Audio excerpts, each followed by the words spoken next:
আসসালামু আলাইকুম। কী অবস্থা সবার, কেমন আছেন? আজকের এই ভিডিওতে দেখাবো কিভাবে ইমো ট্রান্সলেট ইউজ করতে হয়। তো চলুন দেখে আসি। তো এর জন্য আপনারা প্রথমে প্লে স্টোর থেকে ইমো অ্যাপটি আপডেট দিয়ে নেবেন।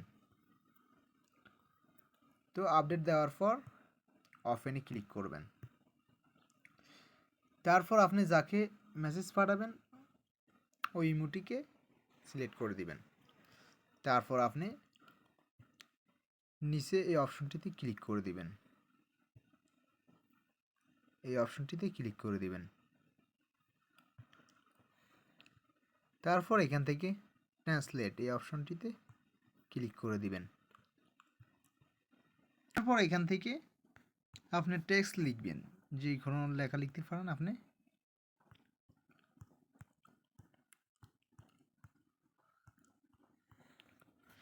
তারপর লেখার পর এখানে ট্রান্সলেট এই অপশনটিতে ক্লিক করে দিবেন। এই অপশনটিতে ক্লিক করে দিবেন।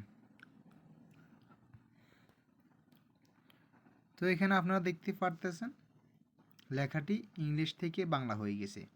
আপনি এভাবে যে কোনো লেখাকে বাংলাতে দেখতে পারবেন, অথবা ইংলিশ থেকে বাংলাতে দেখতে পারবেন, আরবিতে দেখতে পারবেন, সব ভাষাতে আপনি দেখতে পারবেন।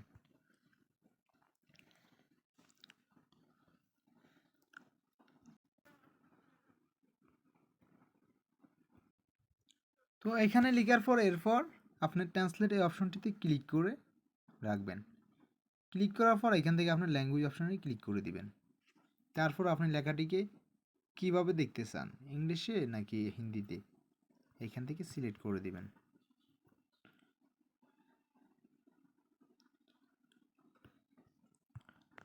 সিলেক্ট করার পর এখানে ট্রান্সলেট অপশনে ক্লিক করলে আপনার লেখাটি হিন্দি হয়ে যাবে, অথবা যে কোনো ল্যাঙ্গুয়েজে ক্লিক করলে আপনার লেখাটি ওই ভাষাতে সিলেক্ট হয়ে যাবে। তো এরপর দেখুন, আপনাকে যদি কেউ আরবিতে মেসেজ পাঠায়, তো ও মেসেজটা আপনি কিভাবে বাংলাতে দেখবেন। তো এর জন্য আপনি যে মেসেজটা আপনাকে পাঠাচ্ছি ও মেসেজটাতে এভাবে ক্লিক করে রাখবেন। ক্লিক করার পর এখানে ল্যাঙ্গুয়েজ অপশন আছে, ল্যাঙ্গুয়েজ এই অপশনটিতে ক্লিক করে দিবেন। তো এখানে ক্লিক করার পর আপনি ওই লেখাটি কিভাবে দেখতে চান, বাংলাতে নাকি ইংলিশে। তো এখানে বাংলা হলে বাংলাতে ক্লিক করবেন। তো এখানে ক্লিক করে দিবেন।